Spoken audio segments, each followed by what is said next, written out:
I'm here on the job site with Dale, who's a framing contractor. Hey, good morning. Dale traded up to Geico Commercial Auto Insurance for all his business vehicles. We're here where he needs us most. Yep, they sure are. We make it easy for him to save on all his insurance needs, all in one place, with coverage that fits his business and bottom line. Oh, I shouldn't have looked down. It's all right. We're so far up here. Look at me. Take a deep breath. Oh, I'm good. So good. Get a commercial auto insurance quote today at geico.com and see how much you could save. Get more with Geico.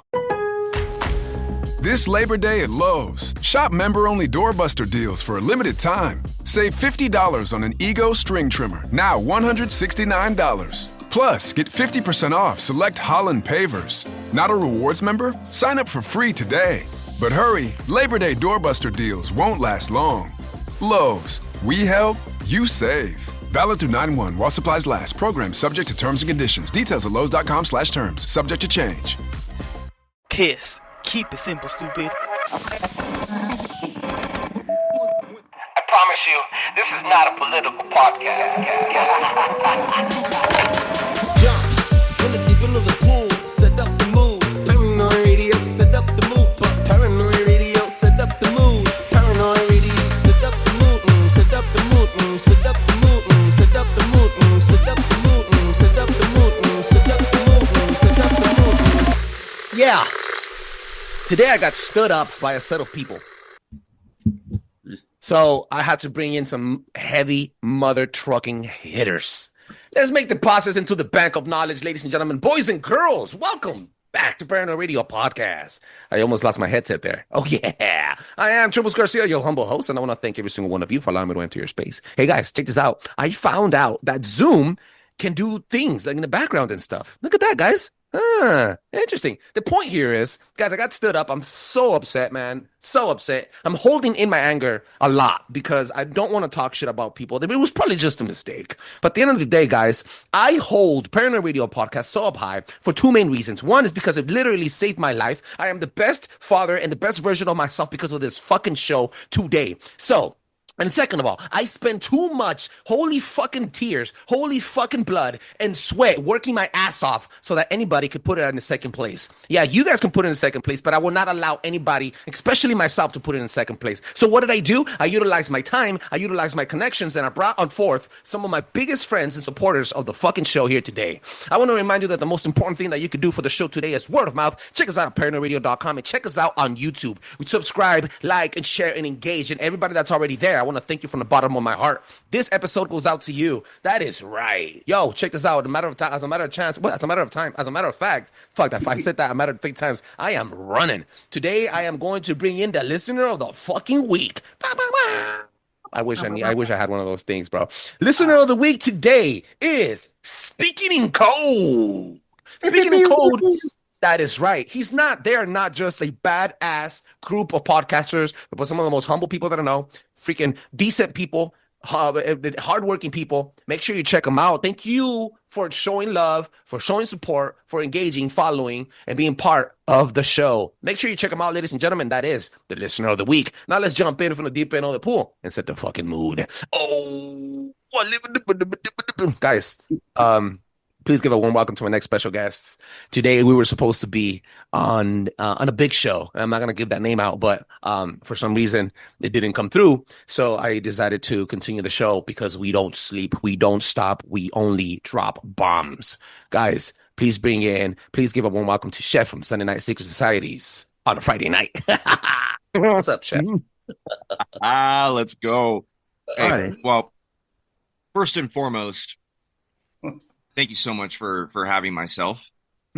And I am extremely excited for this. This is going to be a good time. And we're going to turn a trashy situation into some treasure tonight. And thank you for allowing me to be a part of it. Yeah, no, thank you, bro. You were supposed to actually join me and co-host that big show with me. But, hey, you're still here, so I got to utilize your time, too, because I cherish your time, cherish your friendship, and obviously we're going to drop some bombs regardless. And joining me also on this beautiful freaking Thursday night, He is, I called him a newcomer, but he's been around. He's well connected. He's actually very well connected with Paranoid American. Shout out to Thomas out there doing his thing. Please give a warm welcome to the motherfucking Code, the motherfucking guy, the conspiracy of a dead man, aka Code of Speaking in Code podcast. Wah, wah, wah. That's an amazing shirt, bro. Oh yeah, Code versus TBD. That's a badass shirt. Look at that. Yeah, Swank made it for us. Awesome, dog. Is that already for sale? No, not yet. This is a custom merch for myself. Oh yeah, I fucking love it. You know what's funny, bro? I shaved my face to be on that big show, and fucking Chef even put his new Pro Club on to be on that freaking big show. That says a lot, bro. Because we're Pro Club. And I bought a new Tractor Supply hat. It was needed though. I kind of needed it either way, but farm life. So we're all wearing new gear today. Guys, I want to thank you again from the bottom of my heart for sharing this moment with me and sharing this time with me and being on the show in the last minute call. I know you guys were interrupted. I know you were watching wrestling over there, Mr. Speaking in Code. How is that, bro? What the hell? First of all, where can people find you, Code? Oh, man. Not on Netflix. No. You can find me anywhere. Or YouTube, freaking Spotify, Rumble, BitChute, X, Instagram, all the above. SpeakinCOAD, SpeakinCOAD, one word. And then you could even look up SpeakinCOAD clips or _ clips for just if you want to just check out parts of the episodes. Release all the shorts and stuff there. Did you know using your browser in incognito mode doesn't actually protect your privacy? Take back your privacy with IPVanish VPN. Just one tap and all your data, passwords, communications, browsing history, and more will be instantly protected. IPVanish makes you virtually invisible online. Use IPVanish on all your devices, anytime you go online at home and especially on public Wi-Fi. Get IPVanish now for 70% off a yearly plan with this exclusive offer at ipvanish.com/audio. I know you gave me that idea. I started my own. Instead of clips, I did it moods because we're all mood swinging all the time over here at Paranoi Radio. We're always paranoid and we're always like, we're either happy or fucking sad or suicidal one day and then the next day we're super happy. So, we go through moods. And, I'm not only dyslexic, but a schizophrenic. So I was like, you know what? Who wants more moods? So if you guys want to get some more moods, you got to go to paranoid.moods on Instagram. So you inspired that too. So mad love for that. And Chef, where can people find you on Friday nights? Yeah, so I am my better half, Sir Hank a lot, is not here tonight, obviously for many reasons. One of which it's really late over there on his end. So we do the Sunday night double play. We go live every Friday. We just hop in. Sometimes we have guests. Sometimes we have a topic that we like to cover. Other times we just like to have fun, shoot the shit. The cool thing about the lives is we get that engagement and definitely appreciate y'all. I know both of you guys have been there many times. Trebles, you're there. Like, I can't really see on my end who's all there, but I know that you're always there. So we definitely appreciate that. But yeah, man, what's better than Sunday night double play on a Friday night,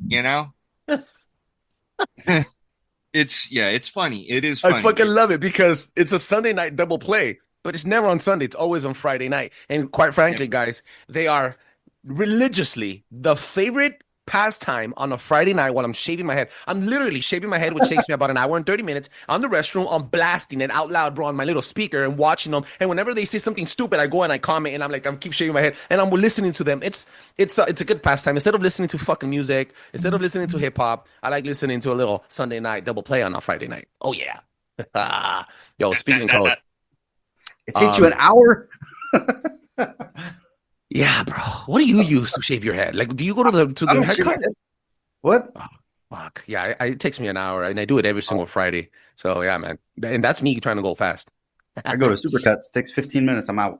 I say a 4 on top, a high skin fade, and I'm good. And then I blend my beard. Supercuts is still a thing. Do you remember when Supercuts was a thing in the 90s, 2000s, early 2000s with like Crazy Video and Hollywood Video and Blockbuster?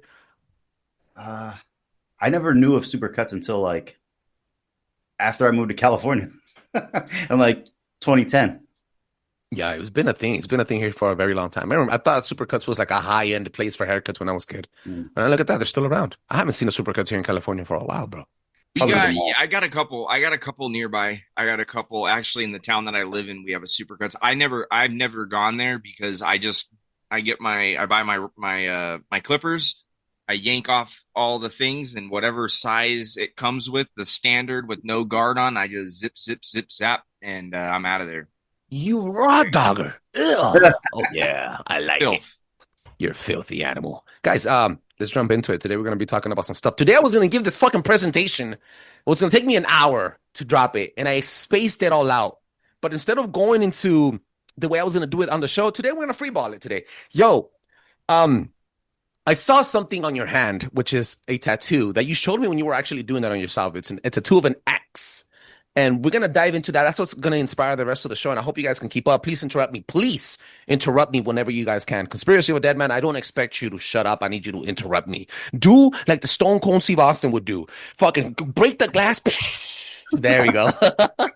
And walk in this bitch, bro. Now, I'm going to give you some topic samples of ritualistic spell castings that we do on a daily basis, guys. And it's very important that we keep an eye on that because we sometimes, what's really dead, it's the intent on it, it's dead. But subconsciously, it always has been. What the fuck? Do listeners see this? Yeah, they all see it, bro. Oh, yeah, never mind. Sorry, my bad. Why? What did you do? I was going to just start posting shit and be like, oh. Yeah, start posting shit, bro.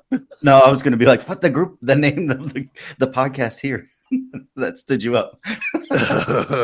Oh, no, I won't do that to them. I won't do that to them. They're, for many reasons. I mean, things happen. Things falls through the crack, and I'm not about to start gossip. I'm sure Chef knows who they are, but we're not about to do that shit. But, guys, did you know that manners are ritualistic offerings? Yeah, baby, here we fucking go. So I'm gonna give you some topic samples of what offerings and ritualistic gestures are. And then, guys, if you guys want to jump in and give me other examples, please feel free. Now let's look at this mundane, actually, what these esoteric things bring in. Knocking on the door surface is a basic politeness before entering what? A portal. I don't know if you guys know what the name door in Spanish is, but it's puerta. In Latin, it means portal. In English, it's a portal, right? So the connection of the words are there. Now, esoteric symbolism is basically what it shows is requesting access to another realm. In Freemasonry and ancient temples, you knock to declare your intent, a form of magical consent. Often, 3 knocks symbolizes Trinity of Trinities, which is mind, body, and spirit, past, present, and future, solid, liquid, gas, and width, length, and height. The trilogies of trilogies. Now, then you have saying hello, good morning. On the surface, it's a greeting, but in the magical core, it's a salutation. It's literally a spell of welcoming and blessing. Good morning is all equals to evoking positive timelines. Hello evolved from hollow, which equals to sacred, and early Celtic greetings often evoked protection or light into shared space. Number 3, washing hands and showering. You know, on the surface is about hygiene, but ritualistic roots equals to purification before entering sacred spaces or performing work. That is essential. Some priests do it before sacrifice or witches before spellcasting. In fact, in the Catholic Church, some rituals take 33 days of bathing in herbs and botanical cocktails, or just cock, before holding a Jubilee Mass. You saw what I did there? So, hashtag look it up. Lighting a candle. On the surface, it shows ambiance. Ancient purpose is fire equals to life force and a signal of unseen. Lighting a flame invites spirit, focus, and intention and in clarity. Still used in altars for prayers and meditation today, but now done occasionally, casually in homes, which equals to unconscious invocation. Number 5, saying bless you after a sneeze. And these are just basic ones that we go through on a daily basis. On the surface, it shows politeness, but the arcane truth equals to sneezing. Sneezing back then in the day, sneezing was believed to expel part of the soul or open the body to spirit invasion. Spirit invasion, as in, what's that word I'm looking for? Not paranormally activated, when you get possessed. The origin was from Roman and early Christian protection ritual, not just for kindness. In fact, bro, in Mexican tradition, whoever has worked with enough Mexicans or Latinos would remember this. If you sneeze more than 3 times in a row, instead of saying bless you, Mexicans and Latinos say Sancho. Now, if you guys don't know what Sancho means, I'm going to fucking bring it down to you. Sancho means check on your wife because she's getting corked by another man. That's what it means. So it's a ritualistic effect. If there's any Latinos right now listening to the freaking show, confirm. Hashtag look it up, guys, ladies and gentlemen. If you sneeze more than 3 times and somebody says Sancho, that means go check on your wife. technically. So it's a ritual. It's a little ritual. I didn't even know that. I just connected that dot. Any questions, ladies and gentlemen, boys and girls? No, real quick. In Sublime, yes, right? They say, oh, dude, and I had the whole lyrics in my head. Maybe Code, you might be able to help me out in a second, but it mentions Sancho, and when you understand the context, well, not really I guess the context of when that is said in the song, that is really interesting. Sancho is the other man. So when they say Sancho, it's basically saying the other man. But technically, in context, it's saying check on your woman because she's with the other man. So that's what it means. Somebody's corking her, to be polite. Yes, because he says, I'm going to pop a cap in Sancho. And now, while Code is over there trying to get the lyrics to that song, I will continue. All right, ladies and gentlemen, boys and girls, here we go. So the lyrics say, tell Sanchito that if he knows what is good for him, he best go run and hide. Daddy's got a new... What's the rest of that? Let me see. Let me pull that up. 45. Bam! For that punk ass. Oh, yeah. I fucking love it. I opened up my chat now, so I don't have to... I could read the whole thing. All right, let's go to number 6. Opening curtains and windows in the morning. Something that I fucking do on a daily basis. I hate watching my wife turn on the light when it's freaking 12 p.m. What the fuck are you doing? There's light outside. Anyway, the point is, on the surface, you're letting in light. But the real esoteric meaning is an offering, welcoming solar energy, symbolic of inviting life force, clarity, and awakening. The Egyptians and the Druids in rituals, the sun entry was a daily renewal on site. Many Jews, still to this day, and cemeteries practice putting all of these places facing east when the sun goes up. Why? So that when the sun comes in, it brings in new life into their dormitories. Bowing your head slightly when passing others and greeting. So, for example, if I'm walking next to and I see Chef coming on my way, because I see Chef, I would greet him like this. And I'll show him my neck, like, yo, what's up? I'll show him my neck, show him vulnerability, trust. I'm giving him passage to me, to access to me. But if I go like this and I don't know him and I see him and I go like, and I'll nod down, I'm still giving him respect, but I'm giving him passage in front of me, not directly to me. You don't have access to me. So on the surface, it's a show of respect, but esoteric layer shows energetic submission or alignment. Used in Buddhist, Hindu, and Catholic rites, bowing equals to releasing ego, right? Momentarily offering humility to a higher order or another vessel of divine spark. Number 8, placing food or drink at a table. This is funny, bro, because especially the British and the Spanish, they're very, very, very anal about the way they set their plates, their cupboards, their food, how many courses they eat, right? They have you're a chef, right? You should know about courses. They have their what's it called? The entree, main course, and then dessert. Appetizers. Hors d'oeuvre. Yep. Yeah. So on the surface, meal prepping or hosting is what it's about. But ancient acts, every meal placement is a symbolic offering. In ancient Rome, if you left food on the table after eating, if the food wasn't finished, it was considered one of the highest offenses in culture. Even sharing food equals to opening a ritual circle of trust. Mexicans still to this fucking day. I remember my mom used to tell me, you're going to eat what we have, you're going to eat what's on the table, and you're going to eat it all, because if you don't, I'm going to whoop that ass. And that's fact. I think it happens everywhere, you know? So just connecting the dots there again, using the Mexican reference and Latinos. Mm-hmm. Yeah. You know, sorry, I always wondered what that was about. I wasn't exactly sure, but I will never forget this one moment where I was at my... Did you know using your browser in incognito mode doesn't actually protect your privacy? Take back your privacy with IPVanish VPN. Just one tap and all your data, passwords, communications, browsing history, and more will be instantly protected. IPVanish makes you virtually invisible online. Use IPVanish on all your devices, anytime you go online at home, and especially on public Wi-Fi. Get IPVanish now for 70% off a yearly plan with this exclusive offer at ipvanish.com/audio. My stepmom's mother's house, so my grandmother, if you will. And I'll never forget, I literally fell asleep at the table because I remember it was late at night. Don't ask me why I was eating oatmeal late at night, but I was not allowed to leave the table until I ate the oatmeal. And the consistency of this oatmeal was terrible.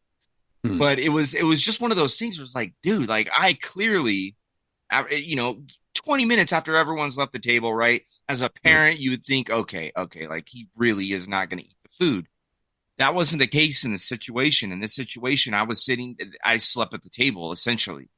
And unfortunately there was no animals to, do the sleight of hand under the table. Be like, here you go, dog, or cat. But yeah, that was always interesting to me. And I do understand I kind of understand where there could be some disrespect there, right? If you're not finishing your food, I get it. You're pretty much telling them your food was not very good.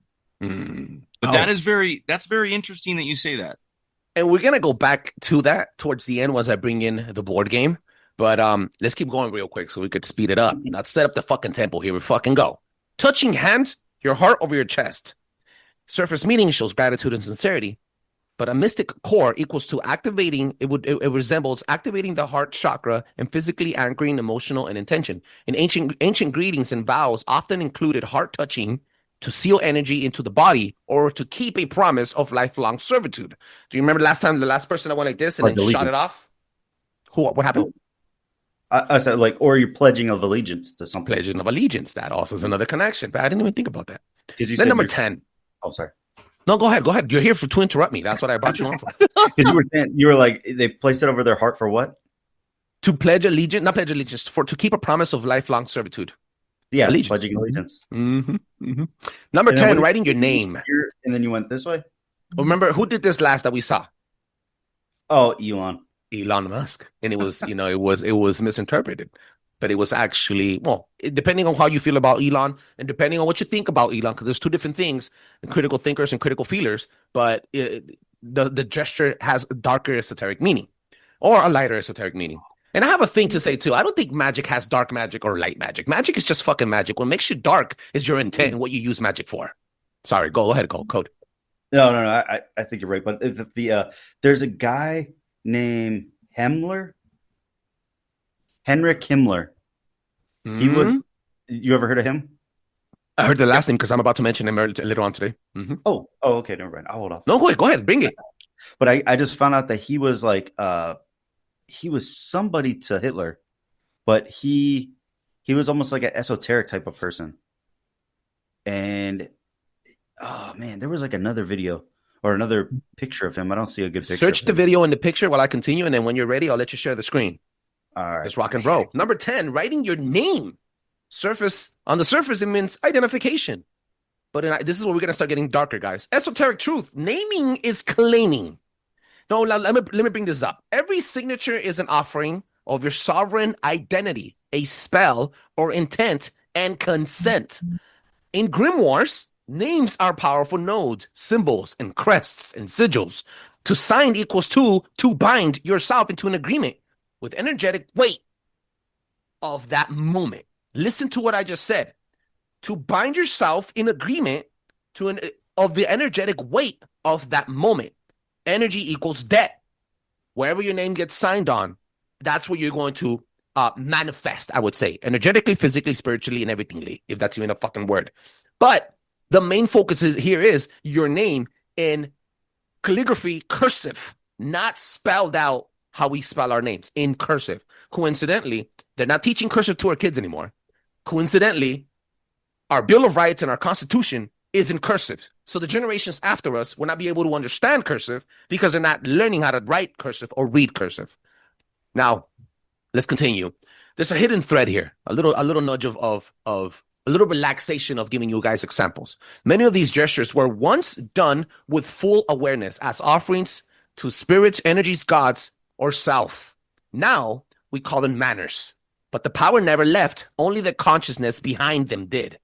The origin word of manners, I'm going to address this slowly for you. The etymology is manners, comes from the old French word manière, meaning the way of doing, style of method of conduct. That came from the Latin name mannerus, which means of the hand. Remember what I was going to tell you? I was going to come back to your hand, right?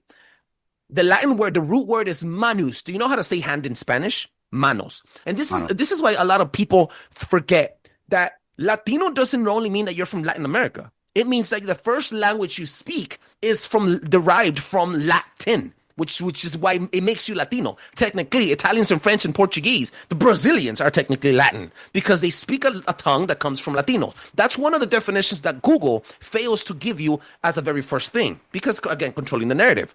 So I gave you the example of manos and everything. So what does this mean? At its core, manners originally meant the way you move your hands in relations to others. Check this out, Chef.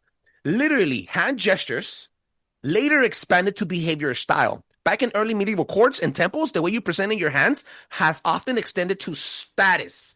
It tells them if you're a royal or a jester, a threat, submissive, respectful, or offering peace to a service. So your manners weren't just being nice. They were coded physical rituals used to signal intent, loyalty, submission, or elite social and spiritual hierarchies. So the way you moved your hands and presented yourself would tell people the status you came from. That is fucking nuts, bro.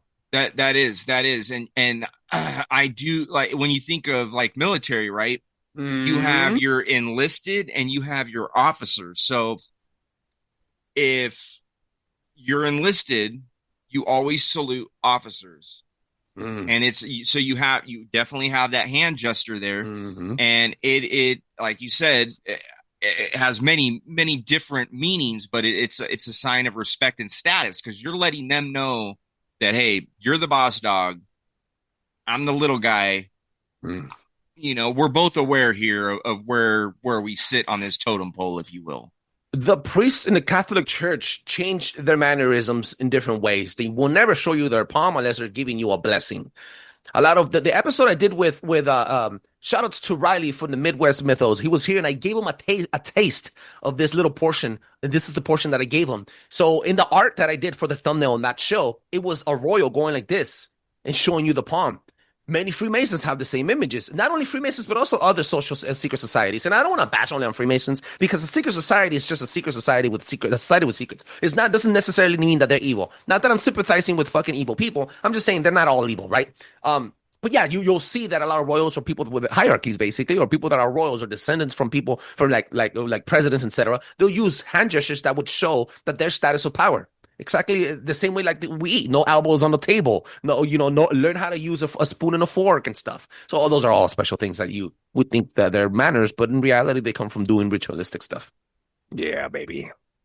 Dude, yeah, that is so wild. I mean, when you think about where we are now today, comparatively, like I feel like we do these gestures, we say these things, the please, the thank yous, excuse me, bless you, God bless you. I don't think that most people know, myself included, where that came from. Where was it derived from? And we just go about our our daily lives doing these things, having no idea what exactly they mean, other than it being a sign of being polite, right? So now, I'm gonna give you some examples of other things that are happening here that are fall into folklore. Throwing your salt over your shoulder. I don't know if you guys ever seen that before. We see an example of that on Dumb and Dumber, right? When they're in the I think it's like a burger spot joint, and then it's a truck stop, and then he throws his salt over his shoulder, and right before that's before he's about to get beat up. So that happens. That's also, you accidentally throw salt, I toss a pinch of salt over your lip. It's good for repelling negativity. Then you have stirring food in widdershins. Now, I don't know if you guys know what this means, but counterclockwise. Everyday action, stirring your soup or cereal with your spoon on the left-handed counterclockwise direction, comes from the occult meaning called widdershins, against the sun's path. This is considered bad luck or even a way to unleash art, energies, and European folklore. In some folk traditions, widdershins was used during curses or to unbind protective spells. Why is it spooky? Because this is a casual spoon swirl that becomes a mini ritual dance with hidden energetic directions. Trip the fuck out. Now, I do know that if you stir your food in a different manner, it gives it a different flavor. Chef, am I tripping? It's kind of like dicing or slicing onion. It's definitely well, as far as stirring goes, I feel like certain people have their preferences based off of probably, I mean, at the end of the day, you can call it a ritual based on how you did it. How did grandma do it? How did grandma always stirred it this direction, that direction. And yes, you are correct. As far as dicing, slicing, mincing, julienne, there's all different sorts of cuts, and 1000% makes a difference in the food. Now, as a consumer of the food, you may not realize it, but as the person preparing the food for you, the chef, it does make a difference. There's a way to do it. And absolutely. I mean, if you think about it, excuse me, if you think about it, like when you're, for instance, it's not necessarily an ingredient, but it could be considered an ingredient. But some people like their coffee iced, or they like it blended shaken up, up, stirred. Exactly. Drinks, It really does. It really, honestly, does matter. And sometimes it's the little things in life that matter. SpeakinCOAD, you got that for us, or should I continue? Yes, sir. No, I think the other thing too, like not only if you're making something, like sometimes you stir from the bottom up, so that way the stuff that's slowly cooking at the bottom gets mixed in, so that way when you get a ladleful or spoonful, you're actually getting like consistency, or you're getting some sort of like, I don't know, chunks when you're looking for meat. And then same with the different cuts and stuff. It's like some of them you could slice so thin that it actually, like an onion, will melt when you're actually cooking it in soup or something. So you don't even, it's all about the texture too. So if you want something crunchy, you're going to make it a little thicker. If you're going to want it smaller, you're going to not get as much crunch. It's going to be more translucent. And we're at the third part of the show. I want to give a quick shout outs to Sunday Night Secret Society, Sunday Night Double Play, and also Conspiracy of a Dead Man Code from SpeakinCOAD podcast for showing out today. Guys, make sure you check us out. Drop a 5-star review on Apple Podcasts and Spotify. That allows other people to enjoy the show as much as I enjoy making it. And also, if you're on YouTube, like, subscribe, and share. If you guys haven't already, comment. If you guys like what we're talking about, comment, engage. Let us know, guys. All right. Sorry if I rudely interrupted you. Oh, yeah. What's poppin'? So let me continue. Let me continue real quick, and I'm going to make it really fast. All right, I'm going to start talking really fast, guys, because we'll have another part of the other show that I really want to get to. Blowing your birthday candles. Modern habit, make a wish, blow out the candles in one breath. Bam. The occult root meaning comes to candle flame magic is ancient, used in Greek and Roman temples to send prayers upwards as with the smoke. The single breath extinguishing was a binding act, forcing the wish into another level, another realm. Dark twist in some old texts, failing to blow them all in one breath would properly mean that you're giving otherworldly entities, demons, your wishes, energy, and soul. Crossing thresholds with the right foot. So if you walk through a room with your left foot, it would give you something. An occult root in ancient Rome, witchcraft traditions, the right side was considered auspicious, tied to solar masculinity and energy. Careful where you step in and don't break your mama's back if you step on a crack. Covering mirrors after death. I don't want to go in too much. I'm just going to give you the occult meaning. In Jewish and Victorian and European folk magic, mirrors were believed to be portals or soul traps. Covering them kept the dead from becoming trapped or something else from coming through them. So this is why I keep a mirror here, to reflect the energy. Back to you, motherfuckers. If you guys are hating, I'm just saying, because other people always talking shit. Either there's people talking shit, or there's either people leaving me on the stand. They left me stood up, man. Fuck, man. Hey, you know what I'm looking for? I think what a lot of us are looking for, if you're familiar, if you've ever heard of the term, if your palms are itchy, you're supposed to get into that. Oh, you're supposed to be blessed by money. It's like, dude, I don't know what I got to do to get some itchy palms around here, man. I thought it was mom's spaghetti. Hey. Oh yeah, I love it, dog. Woo! It's almost ready. Just hope. Oh shit, yo, that was good. That was good. I like that. That was actually pretty good. He brought that in, 8 Miler. You little guy. I love it. All right, man. Let's keep it up, and I'm gonna finish this content. I'm gonna jump into the board game that I like. I want to talk to you guys about throwing coins into the water well into a fountain. Modern habit, tossing a coin into a fountain or a well or for luck. The occult root of that is ancient Roman and Celtic offerings to water deities and spirits. The coin was a literal sacrifice payment to the unseen entity for exchange of a favor or safe passage into hell. So even once you go into the labyrinth to get to in Greek mythology, you would cross the labyrinth, and then in order to get to where Hades live, correct me if I'm wrong, guys, I forgot the freaking name, hashtag look it up, look up the name of hell for Greek gods, and you would pay. Yeah, Hades. Hades is the god, right? But the place hell was called Did you know using your browser in incognito mode doesn't actually protect your privacy? Take back your privacy with IPVanish VPN. Just one tap and all your data, passwords, communications, browsing history, and more will be instantly protected. IPVanish makes you virtually invisible online. Use IPVanish on all your devices, anytime you go online at home and especially on public Wi-Fi. Get IPVanish now for 70% off a yearly plan with this exclusive offer at ipvanish.com/audio. Nah, I forgot the name of it. But the point is, you fucking fake news. No, it was. I blame Joe Biden. Jamie, you got this. Jamie, where you at? Where you at, Jamie? So while he's doing that, you would pay a passage with the coin, and then you get safe. The living would have safe passage to hell, so that you could do whatever it is that you needed to do in hell, I guess. Anyway, here we go, Chef. This is directly to you. Drawing an X over something. Modern habit. Marking an X over a picture, note, or object, when it's done, it's meant to be rejected. Occult okay, that makes sense. In folk magic, crossing out with an X was a banishing sigil, a simplified cross to bind, block, or curse the target. In hoodoo and European witchcraft, it could cut spiritual ties. Now, hold that thought on spiritual ties with the X, because we're going to go back to it. Then we have throwing rice at weddings, guys. In occult, in pre-Christian European Europe, rice or grain was a fertility offering to the gods, evoking abundance and health for the offspring. Throwing itself was an energetic shower of blessings, literally to grains. It's a grain spell, basically. And just, it was a good one. Knocking your shoes, kind of like Wizard of Oz. You know how she would knock her shoes, her little red shoes, and something would happen? Occult meaning. In African Desperia traditions and desert folk magic, knocking your shoes was a way to remove hidden powers, hexes, or spirits placed inside to harm the wearer. And then burning hair and nail particles, which I'm not going to jump into because it gets really occultic. But you know how I kept talking to you about this fucking X? What is one of the most famous pastimers games that we play as kids with X's and O's? Tic Tac Toe. Oh, you said it. Good.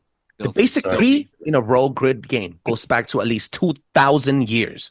Roman Empire archaeologists have found carved 3x3 grids, the hashtag, basically, okay, at the roof of tiles in Britain dating to the 1st and 3rd centuries after death, AD, used for a game called Lapilli, which means 3 pebbles. Ancient Egypt, similar layouts appeared in limestone game boards. China, the hashtag grid was already sacred as the Lushu magic square in numerology and cosmology long before the Europeans played it. And why are you saying this, Trebs? What are you trying to say? Well, every single time I say hashtag, it means something. Occult ritual roots. Check this out. While historians officially framed Tic Tac Toe as just a game, the pattern itself has heavy magical associations. The grid 3x3 layout mirrors the Saturn magic square used in Mesopotamian, Hermetic, and Kabbalistic magic to bind, contain, and control forces. The crossroads in folk magic, European, African, and Americas, intersecting lines in the square acts as a symbol to trap or to open gateways, often used to spirit binding or curse work. Number 3, marking spaces, placing an X, banishment, or O for containment in squares echoes sigil practices where symbols are placed as a grid to claim or lock territory. Possible ancient purposes for this is as follows. If we take the pattern and symbols seriously, rather than a modern game, it could have been used as teaching for tool for sacred geometry or planetary magic. We know that happens because every single Greek god had a different planetary name. It might have been served as a deviation board, each move symbolizing forces in opposition, banish versus protection. It could have been an initiation of trading ritual in which 2 players fought for spiritual territory. This is funny because we're going to talk about spiritual mapping, which, like a ceremonial magical duels, inscribes in boards. Sorry, I wrote too much fucking notes. But let me get to the point here. In ancient or esoteric framing, the point isn't winning the game.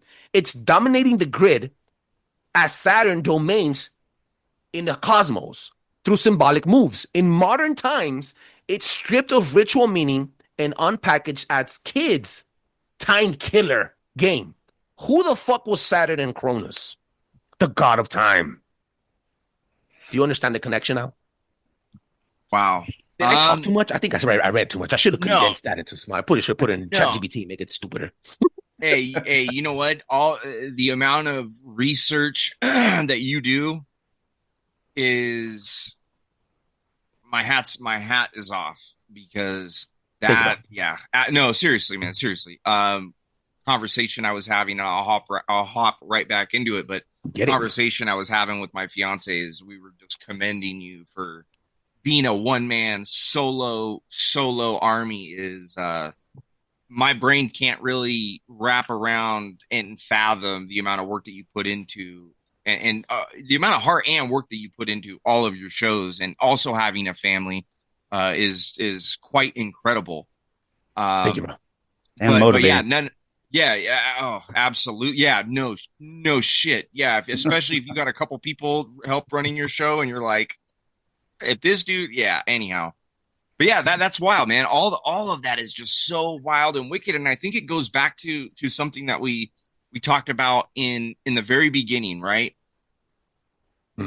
You said I don't think that there's such thing as good magic, bad magic. It's magic. It is magic, but what differentiates the good from the evil? And it goes back to your intention.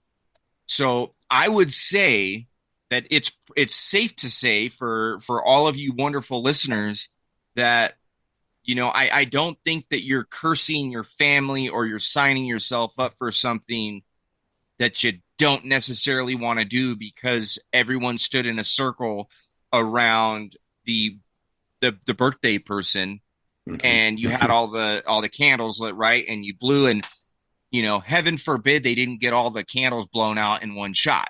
You know, I think y'all are safe out there, but it all goes back to your intentions. Intention. Yeah. And especially with birthdays, you know, that's something that I thought about too. Excuse me, as I have started to dive into all of these things, you know, I thought about it, you know, like Christmas, for instance, knowing that it's a pagan holiday, knowing what it's all about, right? Like, because you're aware of it, does that mean that you should not have a Christmas tree in your home? Does that mean that your kids should not open presents? I don't think so. Yeah. Others may disagree, but yeah, you know, it's all about your intentions. But it's always fun and very interesting to know where it all started from. Where did all this come from? Who decided that it would be a good idea, you know, every time you go up to someone's door to knock 3 times? Hey, Trebles, when you were talking about that earlier, I don't know if y'all saw me, but I did the knocking thing. I go house to house every day for the job that I do, and I let the customers know, hey, I'm at your home. I'm not trying to get shot when I'm in your backyard trying to drop warheads on bug heads. So most of the time, I don't knock. I do a ring. Everyone's got the Ring doorbells. However, when I do knock, I'm like, how many times do I knock? And I always knock 3 times. It's just like built into my brain. It feels good. It feels good. It becomes there's an emotional charge behind it, and subconscious. Yeah. You don't turn around and mule kick the door? I've only had to do that a few times. Only you would be able to do that, Code. That sounds like your area, bro. Stone cold the shit out of that door, bro. Come on, the shit out of that door, bro. I fucking love it, bro. Now, we do have 30 minutes, and I don't think this next part of the presentation is not going to fit in the 30-minute, because the way I wrote my notes down was specifically for a 2-hour conversation. But I'm going to go jumping through really fast, bro, and I don't want to fucking bore you guys. So, guys, again, I want to thank you again for your time and for giving me this practice, because at the end of the day, it's practice. Now, I'm going to be able to get all of the information that I just gave you guys right now, and I'm going to be able to spit it out so fast and accurate next time that it's just going to be, what the fuck did you do? Because I needed the practice. I needed the feedback. I needed people talking to me and, you know, bouncing off of each other. The energy is great, and I really thank you guys for your time. Now, guys, I think MK Ultra was revived, and I'm not gonna go through the entire thing. I'm gonna read through it very, very, very quick. Say more. In 1964, George Heilmer. Didn't you mention that name, Heilmer? What was the name that you mentioned? Heilmer? That was Heinrich Heilmer. Helmier. Well, this is George Helmier. He used to work for RCA Labs in Princeton in 1964 and invented the early dynamic scattering liquid crystals. We're going to jump into my liquid crystal technology research that I did. And then again, in the 1970s, Kent State, shout outs to Matthew Lane, which is the person that catalyzed this research for me. The Kent State University is the birthplace of pneumatic LC research, which means the only reason why we have LCD screens, and everything that we touch is because of Kent State. Hashtag, look it up. Now, there's some connections here. In 1990s, smart skin and remote viewing, which was implemented, was added to the Air Force. You're going to be like, what the fuck? What do you mean smart skin and remote viewing? I'm talking about color-changing aircraft skins for camo. I did a research on this chick called Elisa Lam, and she died on the top of the Cecile Hotel here in LA. And it was one of those weird deaths. Chef knows all about it. I gave him the information a long time ago. And she died because she was researching liquid technology, camo technology here in LA. But yeah, that's for a different show. Now, they used liquid crystal to see through, hide in plain sight, and maybe even reach into your mind. I think liquid crystal technology was the catalyst for the not reigniting, for the evolve form of MK Ultra. What does this mean? Every patent was a mirror. And they didn't just create tools, they created windows into us. Every display, check what I'm saying. Every display, your phone, every screen you interact with, it works in 3 different ways. It's a feedback loop. Every sensor is a behavior scan. That's why that green little freaking camera turns on when you're having fun or watching or scrolling. They see how dilated your freaking pupils are, and then it feeds you more of what you like. And every phase shifter is a mental tuner. A mental tuner, bro. Like tuning your brain, your mind. Each invention has a dual use.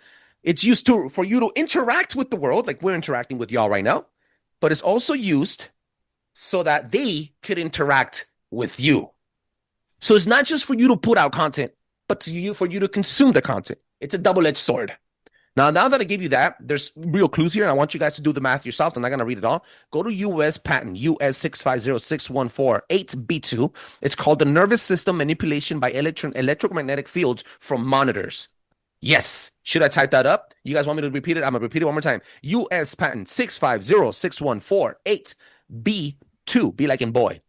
Then you have another project by DARPA. It's called Silent Talk Program in 2009 that attempted to develop mind-to-mind communication using brainwave sensors. What's that called? Telepathy? Isn't that what it's called? Yeah, they were testing telepathy, bro. Liquid crystal components were used in headgear in the military, and they were designed to conduct studies on brain enhancement, biometric shifts on the skin temperature, sweat, and muscles. So they would know when you would get nervous and if you knew how to use a gun, etc. They were just running tests on your body. But that's how it started. Then conspiracy theories came out, and now it is said that LCD screens become a passive scrying mirror. Do you know what scrying mirrors are?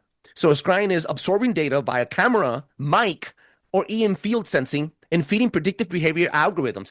So it turns out that the mirrors that you're looking at, it's telling them exactly what you think.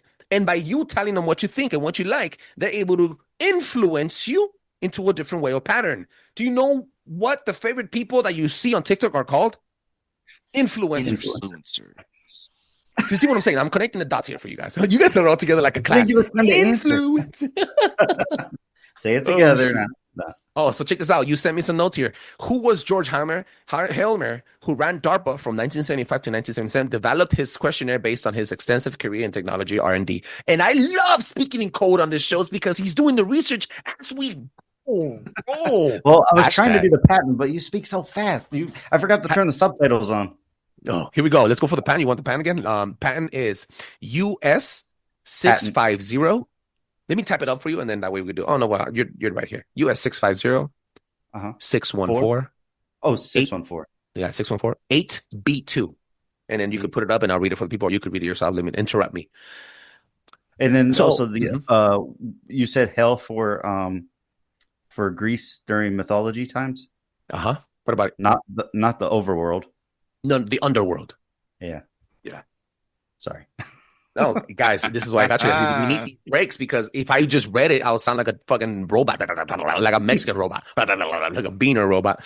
Hey, all right, it was the underworld. It was the underworld. If you guys remember going back, if you watched Hercules growing up, right? You had Hercules, you had Hades, and then you had the underworld where the crazy cryptid sisters were down there doing what they were doing. But yes. Cutting the strings on those witches, Cutting the strings. I forgot about that. I remember a string got cut and there was an eyeball and the eyeball, right? The symbology behind the eye, the all-seeing eye, and it rolls in the underworld. Yo, Loki, Hercules is a great movie. It's good. They should reboot that. They should. They should. And hey, listen. If any of y'all 90s babies out there remember, my household, at least, we always had, I think it was a McDonald's thing. And yeah, you would go and you would get the cups, and they had the different Hercules cups, and they had the Lion King cups. But yeah, I will never forget that. Good times. Hey, stay healthy. Stay healthy. Yo, guys, let me continue as Code is working his magic fingers out there. Now, I know I've told you about all this stuff, but remember that patch that I was talking to you about? This was also used for cognitive mapping. Now, cognitive mapping is now being used on a mass scale through social media. If you guys don't know what cognitive mapping is, I'm about to give you an example. Cognitive mapping is the mind's underground blueprint, how we sketch and store, and navigate through chaos and reality through mental grids. It's not just directions on a map, but it's the raw electric process of linking memories, senses, and meaning into our living terrain. Think of it as the brain's internal GPS, fusing logic and instinct into one spicy web of perception, which means cognitive mapping is they're cognitively mapping your entire brain, your mind, one of the most powerful things in the world. And I think Chef freaking froze. Did you know using your browser in incognito mode doesn't actually protect your privacy? Take back your privacy with IPVanish VPN. Just one tap and all your data, passwords, communications, browsing history, and more will be instantly protected. IPVanish makes you virtually invisible online. Use IPVanish on all your devices, anytime you go online at home and especially on public Wi-Fi. Get IPVanish now for 70% off a yearly plan with this exclusive offer at ipvanish.com/audio. Oh, his all right, for sure. So he said he just texted me his phone. So Code, you're with me. And then the spiritual counterpart of cognitive mapping is spiritual mapping, which is the raw hunt for unseen forces shaping in place personal culture in the practice of tracing hidden energies, ancestral imprints, and spiritual strongholds, like a psychic blueprint of reality showdowns. Instead of the streets and landmarks, it charts portals, patterns, and power lines in the unseen, exposing what influences these destinies and battles in their spiritual realm. So basically what I'm saying is, a lot of churches, before they start up a new church, they go to a definitive place in the city, and they do a spiritual mapping prayer to diagnose where the city's weak points are. And he's rebooting his mic and his stuff. So basically what it is the same thing that a priest or a pastor would do before he opens a new church in a hardcore area of the city. They do a spiritual mapping, and this is what they're doing through social media on your brain, but not on your brain, on everyone's brain, everyone's mind, the software and the hardware. Your brain will be the hardware, and your mind will be the software. So yeah, and then we're going to go into quantum tech, but I don't want to continue unless you have more notes for me here. Core idea, the patent process. So there it is. You gave me so going back to the patent, the core idea is the patent proposes a technique to manipulate a person's nervous system using a weak electromagnetic field, EMF, emitted by the computer or team. What the fuck, dude? Emitted by TV monitors when image intensity is pulsed at low frequencies between 0.1 hertz and 15 hertz. These pulses fields may induce sensory resonances such as 0.5 hertz or 2.4 hertz in nearby individuals. What? Bro, let me text Chef and tell him, get on. You're missing out. I wonder what frequencies those would be to like image intensity. Mm-hmm. Think about like old school, like 8-bit video games. But it says the inventor timeline was 2001 to 2003. So those could have been video games in like what, PlayStation? Maybe even PS2 back then? Well, the need for arcades has diminished.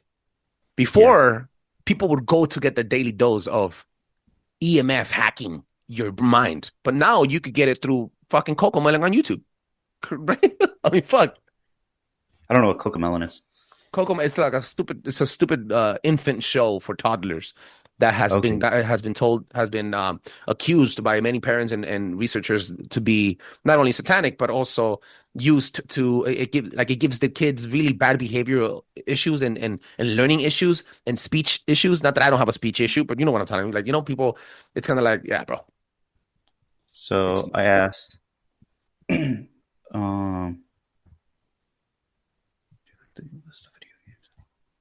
yes, okay.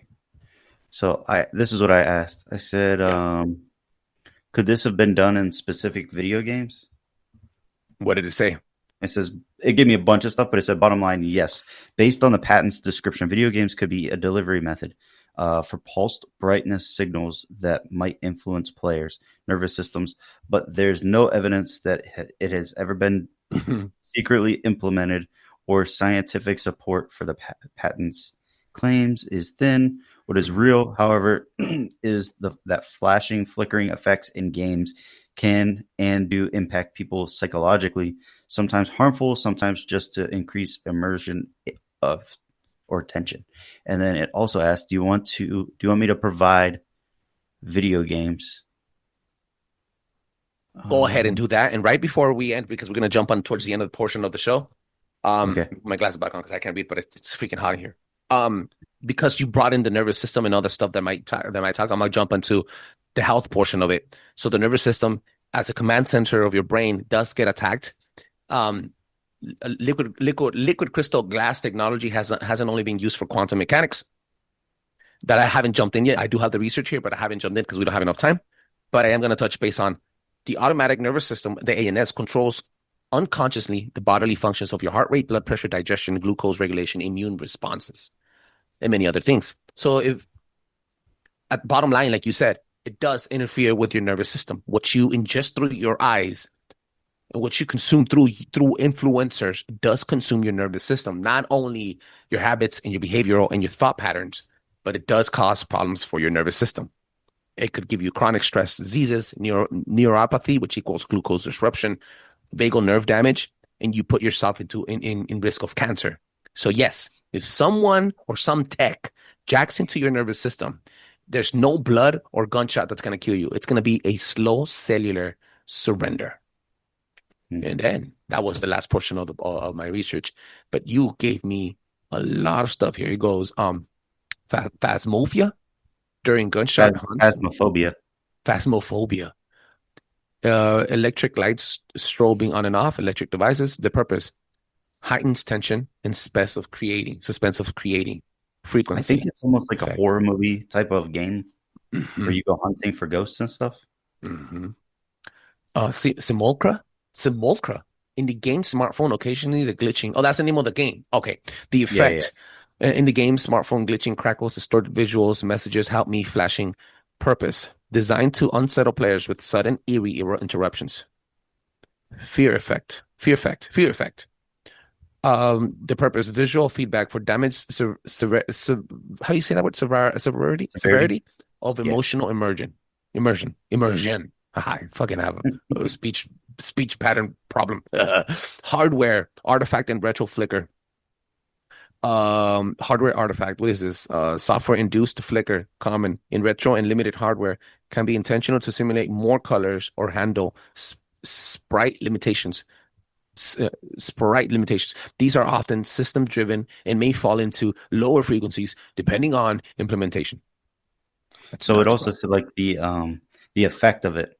It's a classic flicker, occurs at refresh rates around 60 hertz above the patent's range and can cause psychological or physiological reactions in sensitive individuals.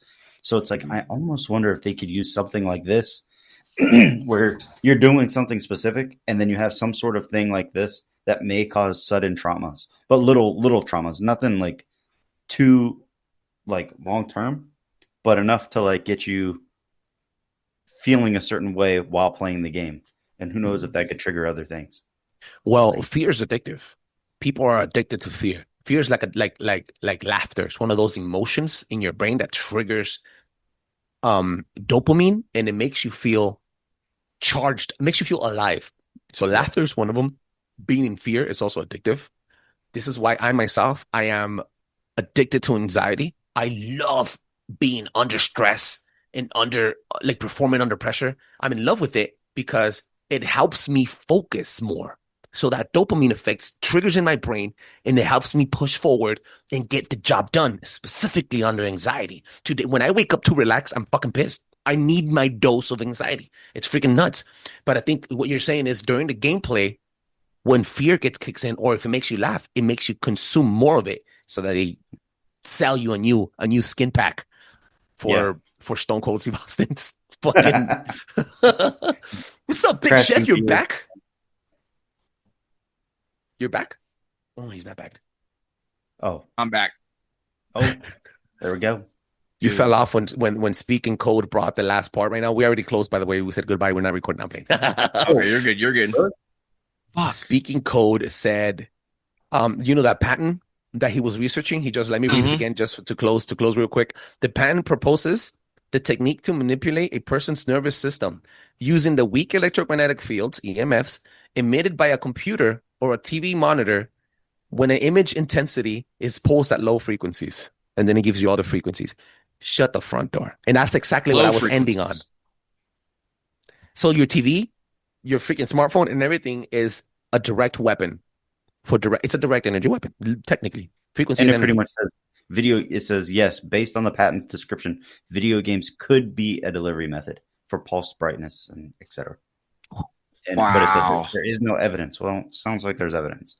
It sounds like fucking evidence, bro. 1,000%. That'd be a good deep dive, dude, into that. Just even doing like patents in general, dude. I have a list of wild patents, like walking through walls. What? Yep. Bro, why don't you bring those up? What's wrong with you? Bro, priorities. Hey, I will look it up. That would be a good one. But yeah, the CIA literally has I believe it's a patent. I'm like 99% sure it's a patent for walking through walls. Let me ask you this. Why do you think they have patents? You think they have patents just to say, hey, I own it? No, they have patents because they want to practice it on you, bro. They want to have that door open to say, I have this technology.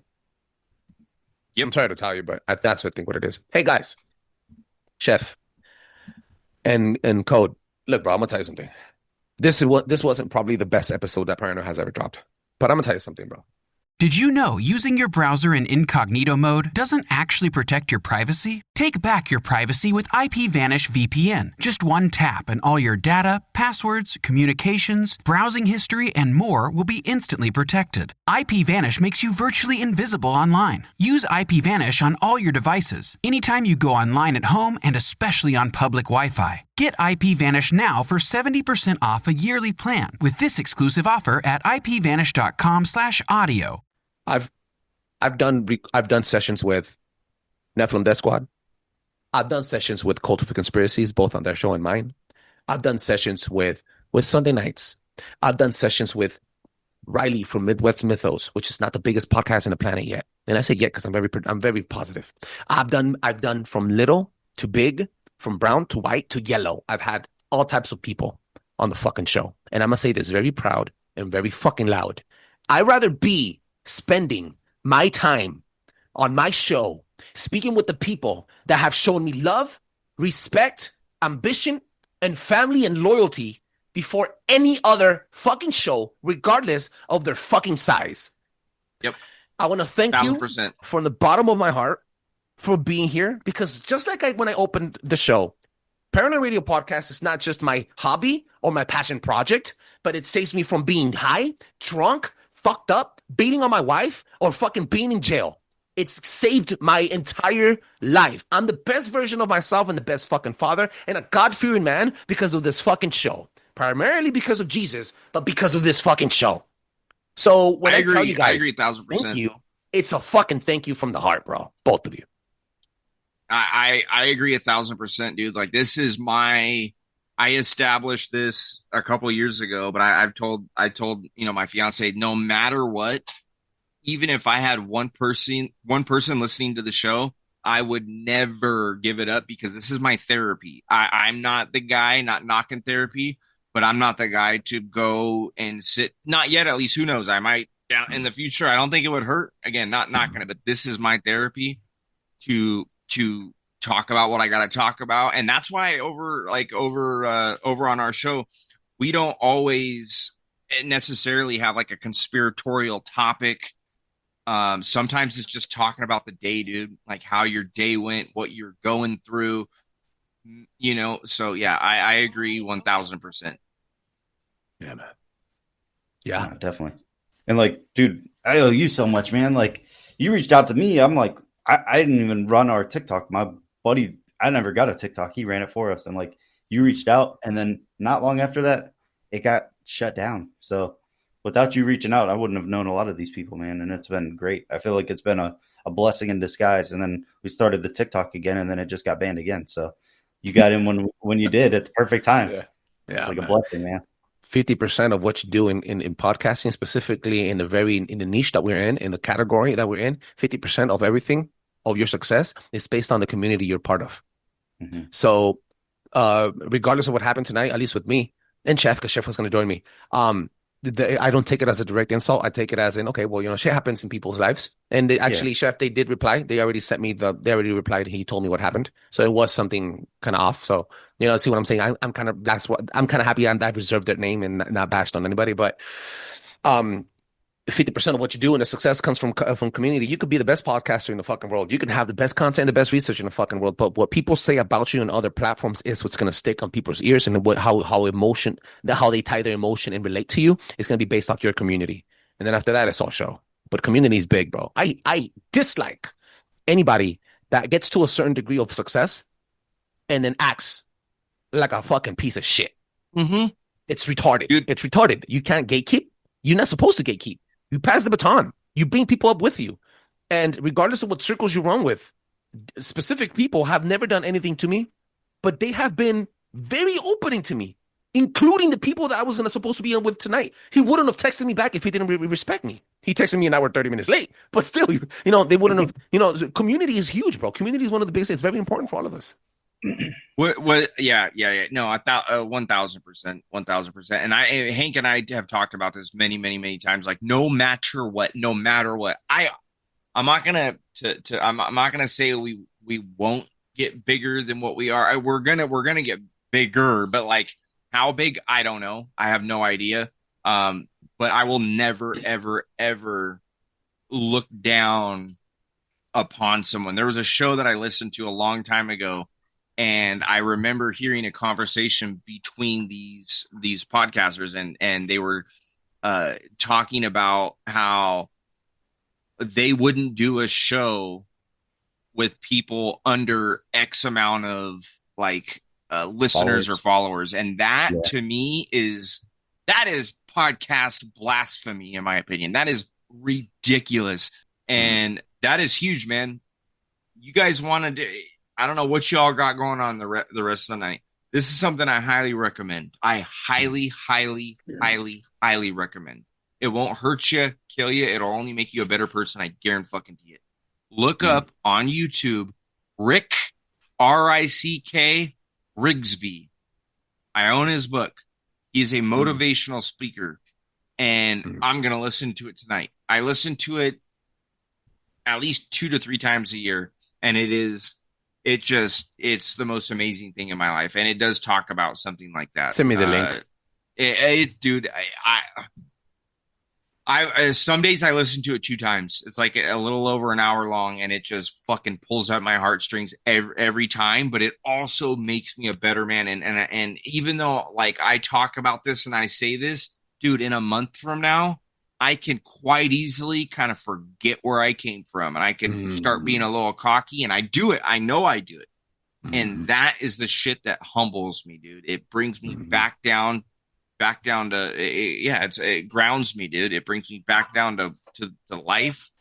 And like, dude, I'm no better than any, dude, I'm a sucker, man. Not really a sucker, but like, I went into the smoke shop today. I don't have I didn't have any cash. I literally had $0. Literally $0 until I got paid like an hour and a half ago. And I got money, long story short, got money from mom, had to go in, get some shit. And there was a dude out there, and I knew he was going to be asking for money or asking for something. Can you spare some change? And it broke my heart because the dude didn't have a phone. I could have cashed apped him a couple bucks with my borrowed money, but I couldn't. And it fucking killed me, dude, because some people, like not all homeless people, but there are some that I just feel this like connection to. Like, you're a good person. And instead of looking at these people and being like, dude, I got money because I got a job, man. Like, all you got to do is get a job. It's not that easy, dude. It's not that easy when you're not clean cut. You can't afford to go get it. Nowadays, talking about haircuts earlier, dude, you're not going to get a haircut, dude, under like 30 bones, most places. And then tip is kind of one of those things that it's not recommended, but it's kind of what do you call it? It's kind of assumed that you're gonna tip, and then you feel like if you don't tip, the next time you come in, they might do a little slipperoo, and you might not get the same cut. But anyhow, yeah. I want to do, who knows? I don't know what's gonna happen tomorrow night. Actually, I'll just say right now, tomorrow night, I don't think we have plans. We had some plan. They fell through. So tomorrow night, I don't know what we're going to get into, but Trebles, obviously, and Code, dude, you guys are more than welcome. If nothing, and Code, sorry, real quick, I'm talking a lot. You have a show tomorrow, don't you? You do shows on Fridays, don't you? No, I shoot whenever. It don't matter. I recorded earlier today for like 3 hours with Teddy Dynamite. Oh, shit. No, Teddy Dynamite. Yeah. So, hey, tomorrow night, you did a 4-hour session? 3 with you, with them, and then an hour here? Holy crap, bro. Because you were like, what are you doing? I was like, I just laid down to watch wrestling. Let's go. And we're going to do, funny enough, I did forget about you, Code. I'm not going to bullshit you, but our plans failed for tomorrow. We were trying to figure out backup plans. Oh, shit. Anyhow, Troubles, then I forgot about, anyhow, I'm going all over the place. But long story short, Hank wants to do with Rico a wrestling show. Oh, that's going to be badass. And I forgot when you mentioned earlier a wrestling show. I'm like, fuck, no. Because we talked about it with you too, that we need to do like a wrestling show, Chris Benoit, da-da-da. Anyhow, Trebles, I'm barely familiar with wrestling, bro. I watched it a little bit when I was a kid, but if that is something you're interested in and you want to come, because there's some conspiratorial shit that has to do with that. But anyhow, you're more than welcome. That's not happening tomorrow. Tomorrow we're free. Okay. Tomorrow we're open. You're both invited. You want to be there or be square. Oh, yeah. Hashtag look it up. Guys, I'm a 5-star review on Apple Podcasts and on Spotify. That allows other people to enjoy the show as much as I enjoy making it. Peace. Wait, you're not...